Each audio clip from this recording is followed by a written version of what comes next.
So you want to know what it's like being raped.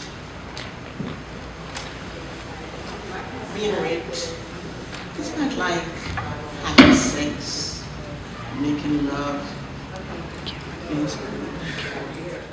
or even petting in the nude. It's not like any word you might choose if you needed to be crude or lewd.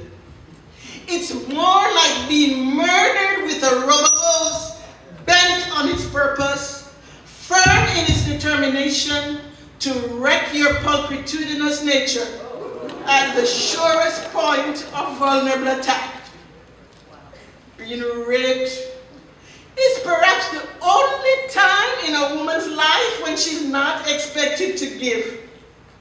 Resistance is the thrill of the steely drill that ransacks your will and forces you to spill your guts till, in a kaleidoscope of terror, the vampire flaps his nuts and sucks the last vestiges of your self-respect, pride, life source, and blood. The perversion of his action, the percussion of his own satisfaction. Being raped.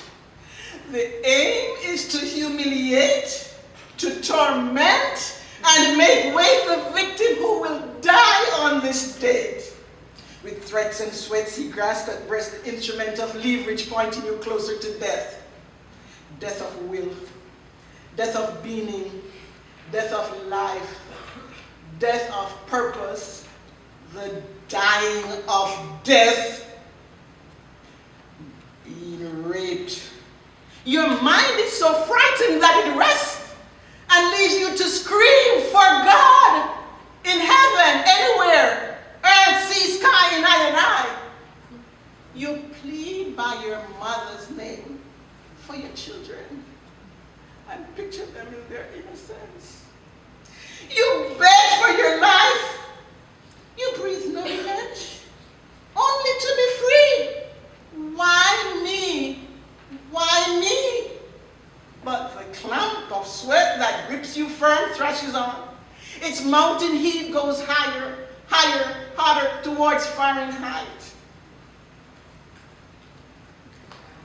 Being raped, there comes a point when your throat, parched from shouts stifled and cracked, when your body so pressed and racked that all your organs meet, liver, lung, belly meet.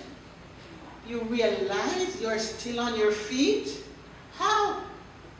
When? Where? Why? Your sobbing stops.